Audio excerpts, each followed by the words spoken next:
Здраво! Ова е третата и последна ретроспектива од оваа девета сезона на Зебра. Проектот Скопје 2014 е дефинитивно тема на која ставовите експлодираа. Така беше и за време, но и по завршувањето на нашата емисија во која отворивме дебатата за иднината на овој проект, за тоа што мислат скопјани за него, колку се поистоветуваат со него, а што би обраснале во Бршлен. Оваа сезона на Зебра ја завршуваме во исто време во кое се одвива и граѓанската акција предводена од Сдруженијето на архитектите за заштита на градскиот трговски центар, па некако логично и се наметна отворањето на темата околу моќта, односно немоќта на граѓанските организации да го кренат својот глас, да се слушне и нивниот став во општеството. Еве го сублиматот на овие две емисии.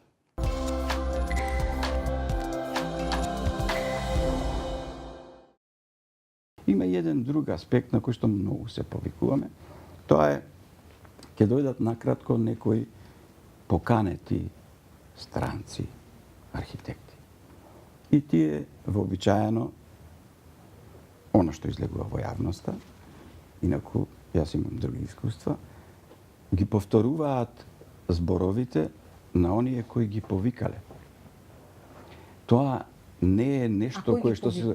Па, еве тие што воглавном излегле да го критикуваат и така со подсмев да зборуваат за тоа, јас искрено мислам дека и тоа од нивна страна е несериозно, бидејќи ако сакаат да дадат свое мислење, тие би требало барем малку повеќе да се тука, малку подобро да погледаат, за да можат сериозно да пристапат кон таа работа. Но тоа не е новина во животот на македонската архитектура, дури низ периодот кога ние бевме и во таа другата држава претходна.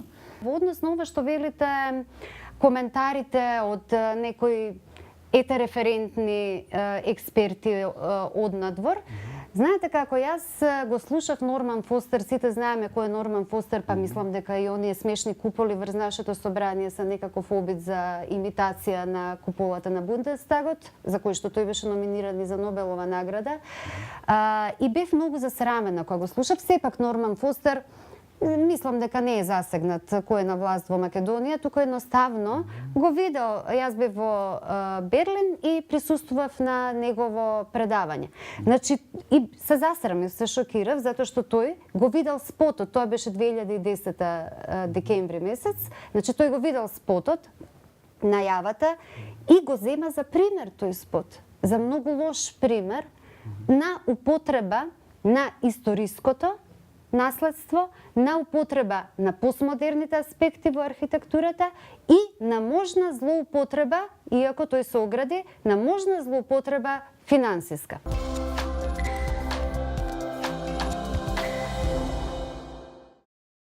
Ако е прашањето до плаќање влезница, ќе го регулираме тоа. Барем за тебе веднаш што се вели, не е спорно. Не е тоа прашањето. Не, тоа е прашањето. Тоа е прашањето. Без транспарентност не постои. Дозволи. Тезата дека граѓани из Европа, да ти одговорам на прашањето, пошто поставаш прашања. Или се реторски сака сам да се слуша се. Не. Па веднаш да ти одговорам. Значи тезата дека граѓани из Европска Македонија е инсталација на СДСМ, што кажуваш, е обична будалштина. Тоа од твој аспект, од мој аспект, гледајќи ги програмските цели, не е факт. А меѓу другото за тој факт во понеделник Ставрески ќе одговара на Сути, ќе треба да го докаже таа теза за инсталацијата. Ќе видиме како ќе излезе таа работа. Но тоа не е точно. Се закануваш сега? Не, само ти кажам факти. Нема, ова е закана, значи сега ако Ставрески одговара на Сути, јас треба да се замолчам и да не зборам за тоа. Факти. Значи тоа е таа теза. Нема врска со вистината. Зошто? Се јас гледам анализа на содржина. Кои се и таа анализа на содржина мене ми имплицира дека станува збор за такво нешто. Не само тоа. Таму, например, имате обеснен еден манифест кај што мене ме прогласувате за Гебелс или такви некои глупости. Ја немам намера да се тужам со вас, зашто тоа што го пишувате не е видена будалаштина. И сега, тоа стигматизација што ја правите, тоа ширење на ѓубре во просторот, знаете, а од друга страна се залагате за Европска Македонија и се борите против режим. Не е во ред, Геровски. Мислам, не е во ред. Значи, јас со вас немам проблем да дискутирам, затоа што, меѓу другото, и на телефон можеме да се завртиме, но и во кафеана, можеме и во телевизија, цивилизирано да отвориме диалог за било што. Не така, потиски да и веканев на јавни дебати. Да разговараме за тоа. Не ме каналник. Меѓутоа, стигми да ми лепи некој мене таму да ме прогласува за фашист во 21 век. Тоа е срамота. Не сум човек кој што значи јас мислам дека најефтиниот човек си го брани зборот преку суд. Така што немам намера било кого да тужам. Меѓутоа, срам и арам да му е на тој што составал таму такви будалаштини каде што пишувал поганости, мислам, онака за луѓе. Срамота. Господин Боцевски, вие што е поентата на ова мојата интервенција што сакав да патем речено гем го спомнавте вие. Ние одлучивме да разговараме за европската иднина Македонија во овој момент кога видовме дека таа иднина е драматично загрозена од еден гебелсовски режим и тоа е ја не знам кај живеете вие, но во ово општество во кое ние живееме. Живеем во Карпош 4. Океј, можеби таа вистина не стасала до Карпош 4.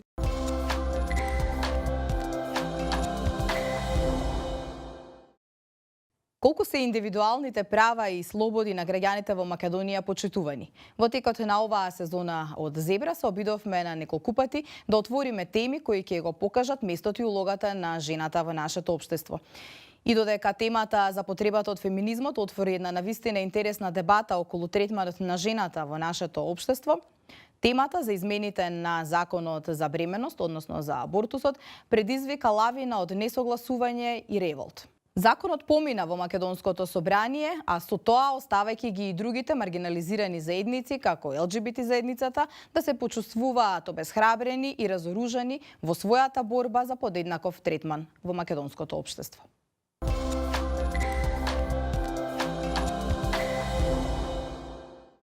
Станува збор за избор. Избор за смрт или за живот. Значи, и законот, самиот како закон, препорачува убиство. Од најгрозуморен тип убиство е абортусот. Проблемот е што концептот е заснован буквално, како што кажа Јели, на туторство на мажите врз жените. И всушност ова не е закон за прекин на бременост, ова е закон за спречување на слободен прекин на бременоста до 10-та недела. Ќе треба мажите допрва да покренат постапка дека жените веќе со сите досегашни активности што се направени, почнуваат да им ги загрозуваат правата на мажите. Не, обратно, црквата МПЦ и било која друга религија е институционализирано негирање на равноправноста на женскиот субјективитет. Така е. И вие сакате сега тоа што со векови се избориле дека од цивилизацијска придобивка да бидат третирани како равноправни човечки суштества со не ампутирате кога велите дека ние велиме дека тутор е мажот на жената. Не, уште почувајќи од венчалните процедури она теорија дека жената настанала од реброто на мажот, тоа е вредносно негирање на равноправноста. На жената не е дадена заповед, туку е речено да го почитува мажот. Но на мажите се дадена од Бога заповед да задолжително ги сакаат своите жени. А да ги почитуваат? Не, да ги сакаат. Поголема заповед има врз мажот. Од Бога дадена и единствена заповед. Кажано е, сакањето е задолжително. Од Бога мажите мора или треба по секоја цена да ги сакаат своите жени. Тоа е посесивна љубов. Знаете, вие да сакате со тоа што како ова чашкава да го поседувате, лампава и не знам, и вие да кажувате ваму лево ќе го ставам, десно ќе го ставам. Феминизмот, например, во однос на ова прашање гледа дека сексуалноста и репродуктивната моќ на жената, кој што според природните улоги практично и науката уште не ни може да го замени тоа. Животот може и настанува сега со новите технологии на репродукција надвор од женското тело, меѓутоа матката не може да се најде замена. Значи тоа е природен извор на моќ на жените. И дека практично патриархалноста, вклучително и преку институционалните форми како што се религијата и црквата, представуваат некој вид на амбиција на мажите да контролираат таа природна моќ на жените. Таа е едно тело со својот маж и еден дух и треба еднакво да мислат и да размислуваат. Ако не мислат така, не се маж и жена по учењето на нашата црква. Кои се последиците и санкциите, значи буквално или не буквално, во однос на мажите за било која од одлуките? Значи, ние сите знаеме како настанува ембрионот, со јајце клетка и со сперматозоид. Значи, овде целата одговорност, сите последици за сакано или несакано се струполуваат на жените. Се шегував на Фејсбук дека треба по милиметар, по сантиметар да им се сече пенисот, па тогаш и они во корелација машко-женско тело, дух и одлука и слободна волја, а да се мислат по 100 пати што прават. А вака уште ќе ти дојде на стојтојде и он ќе мисли. Планирањето на семејството во православната црква е раѓате едно дете, две, три, сакаме повеќе да не раѓаме. Нема да раѓате, ама ќе живеете како брат и сестра. Нема контрацептивни средства, нема начин за ова. Зашто? Нема половоопштење. Нема половоопштење. Нема половоопштење за оние што не сакаат да раѓаат деца, зашто во противно секако создавате услови и можности за да бидете убиец на она што ќе се зачне од љубов во утробата на мајката, во брачната заедница, зборувам конкретно, зборувам за православното семејство. Вие сакате жената да ја вратите во робство. Тоа Жената сакате никогаш да не е во робство. И тоа е во најпатриархална, најекстремна варијанта и мислам дека тоа не е воопшто мудра политика од страна сега вие на ова кога македонската кажувате се православна. кревате против Бога.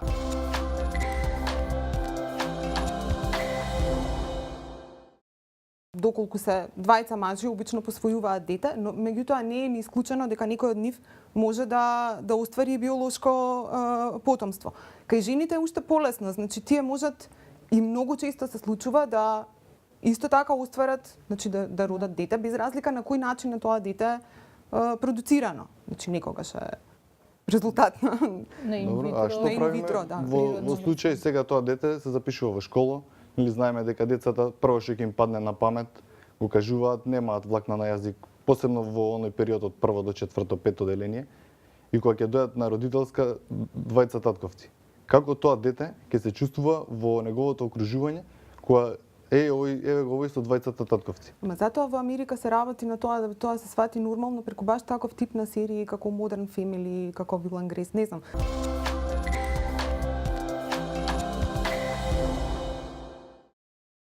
Дали отворениот регистар на осудени педофили ги нарушува нивните и човековите права на нивните семејства?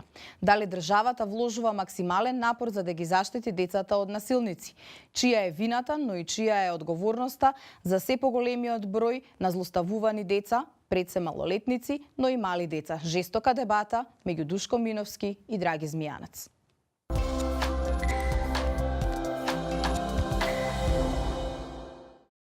Премолчување значи соучесништво и на возрастните и на децата. Второ, мислам дека многу малку се работи со децата на правото на приватност. Што е лош допир, што е добар допир, како детето треба да биде воспитувано, да кажува кога некој го вознемирува сексуално. Родителите треба да знаат кога детето се повлекува, што му се случува. Родителите треба да бидат сигурни дека детето колку што е помало, толку помалку шанс има да лаже за тоа што му се случило. Никако не сме детето жртва да биде на сведочење еднаш, два пати, три пати во центарот, во полиција и така натаму. Затоа се залагаме за тие специјални скрин соби каде што цел тим ќе биде и ќе се во еден видео запис ќе се документира. Имаме многу луѓе што не знаат да бидат родители. Они требале да примат емоција на времето, затоа не се криви генерално. За да знаеш што значи ако детето му е тажно, весело или тажно, нервозно, дека треба да му се придружи да го гуше. Немаме време. Ќе оставиме 10-15 евра, по некој динар и така натоа сме испреле совеста. Значи некои луѓе добиваат ради природата и дај Боже добиваат деца, не знаат да бидат родители. Смета дека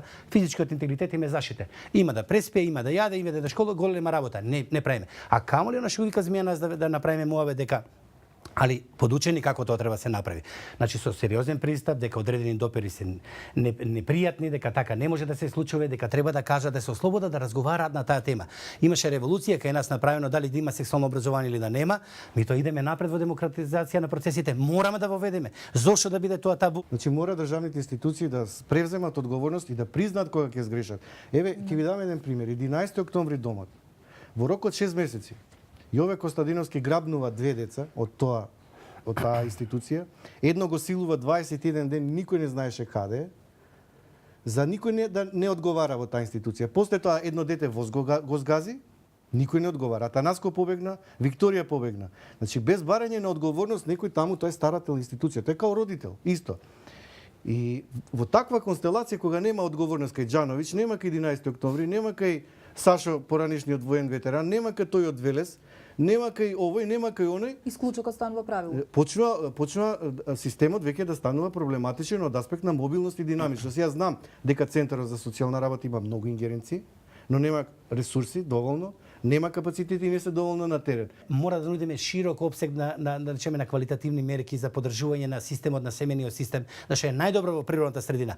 Ама онамо каде што тоа се нарушува, тука веќе нема. Значи тука највистина крајни казни доживотно и така натаму, особено за рецидивисти. Значи ти си му дал шанса. Секој во животот од нас од било кој особ може да направи грешка. Би тоа повторно 7 години во затвор, искача за месец дена, не знам штипи каде беше прави, мислам каде е лекот.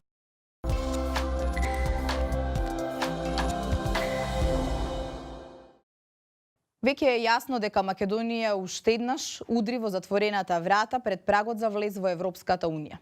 Уште едно разочарување за нашите граѓани кои чекаат транзицијскиот брод да влезе во помирни води. Токму затоа ја отворивме дебатата зошто расте евроскептицизмот во државата.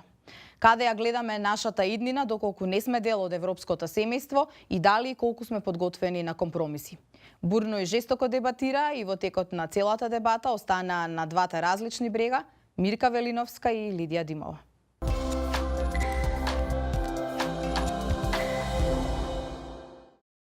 Основното прашање, знаете ли кој е условот? Зошто Македонија 23 години чека во ходниците на Евро?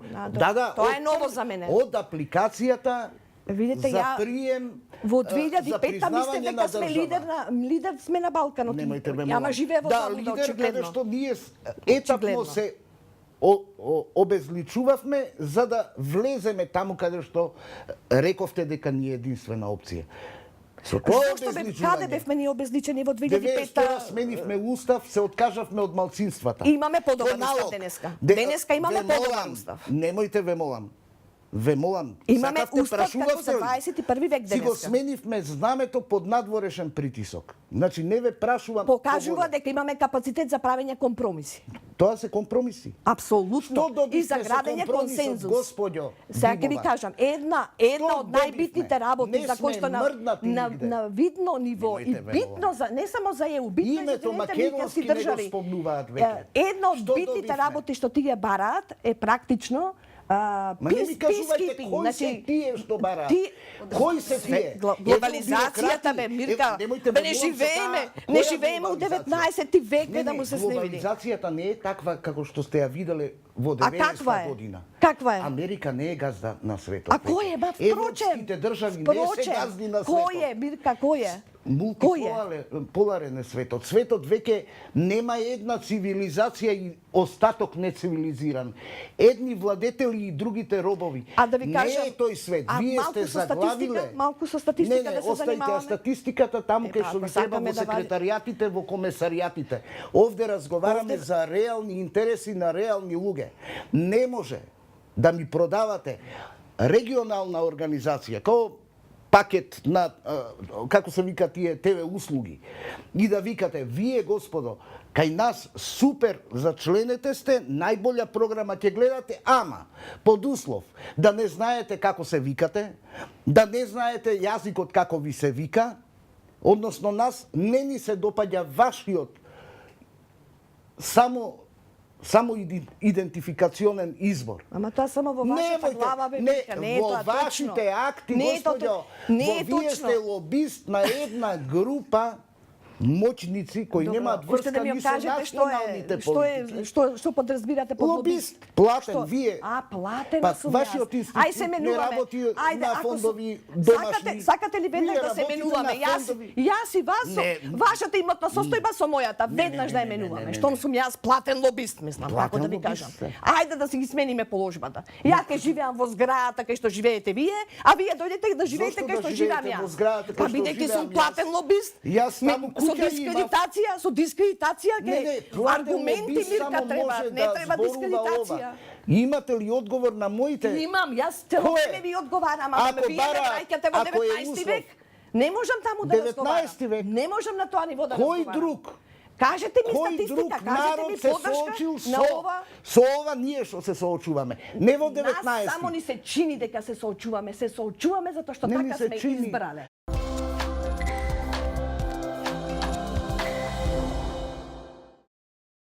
Летото е во полна сила, а на плажите испружени се гледаат резултатите од нашиот начин на живот. Дали победува хедонизмот?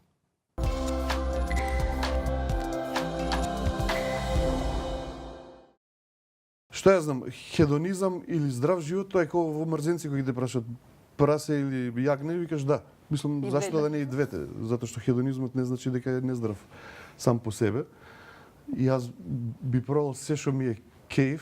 Пред година дена кога јас имам периоди во годината кај што активно спортувам и активно се мачам, нели, со специјална исхрана, со јадење 8 пати на ден, со броење, нели, кај што јадам бројки протеини, глихидрати и масноти, кај што нема ни вкус, ни бутер, ни ништо, јадам сунгери и стиропор. Ама од друга страна па ете, има секакви црепови и на патека и во кафана. Значи, по мене, она кој што викаше Тони Бурден, телото е луна парк, не е храм. Значи, телото е нешто со кое треба да си играш и а не да му пристапуваш богобојажливо како кога влегуваш во храм. Така да, што ја знам, хедонизмот мене ми е близок затоа што е интимна ситуација. Значи, мене петлето ми кажува што ми прави кеф. Значи, не одлучувам дека тоа ми прави кеф откако сум прочитал 4-5 научни студии на таа тема, оваа салата те прави среќен. Знаеш ти кога ќе видиш од тие пробиотските јогурти како вака ти проаѓа низ цревата и све ти отпушува, ти стварно имаш чувство и ви како ќе ме отпуши. Ќе те отпуши ништо, ќе легне тоа јогуртот у желудот и ќе бамбори со сите други. Ама 100 пати кога го гледаш како те отпушува како веце шолја, onda си викаш мајко му, нема врска и денес кога гледам реклама за шампон кој ќе направи типката вака. Не знаеш дали е 3D студио, дали е стварно и ми иде да го купам шампон. Од едни пријатели наши кои знав тоа дека не му има дадено детето чоколада е веќе 4-5 години. И детето стварно, јас со мои очи видов, дома доаѓа буричка по тоа фрижидерот и си вади морков и со морковот си дреме. Последно време му се пријаде отиде си зема брокула, почна да си ја џвака. И си викам да пробам јас, така да не избегаваме, значи забрането е стриктно по бабовци, по дедовци, љубов да не купуваат со благи работи. Па до кога ќе издржиме, ќе видиме. Мада од друга страна па секогаш јас викам да му се плукна му животот ако не уживаш. Ова сега го кажа само ја да имам грижа на совест као татко трендо не успел да не им дава чоколада. Лапа од моите, мислам што ја знам, 3 лече на мате му е милен или не знам, мене ми е окей кога ќе одиме у Ригара Сити и кога ќе бутаме подобранци. Се согласуваш со Горас дека хедонизмот точно носи здравствени ризици, но рутинизиран здрав начин на живот носи ризик дека ќе умре човекот досада.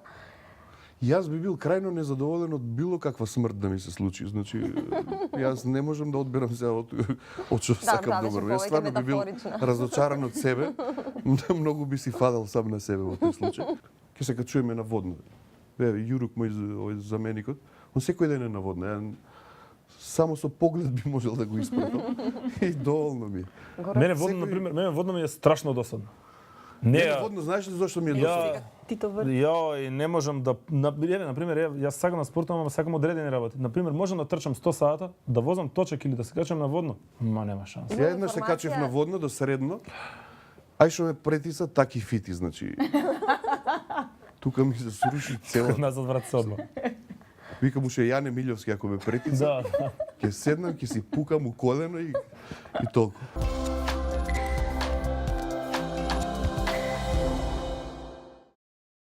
Толку од сублиматот за мај и јуни. Се гледаме в петок со темите кои беа најексплозивни, кои предизвикаа најжестоки дебати и кои не затрупаа со вашите коментари на Facebook и на Twitter. Се гледаме.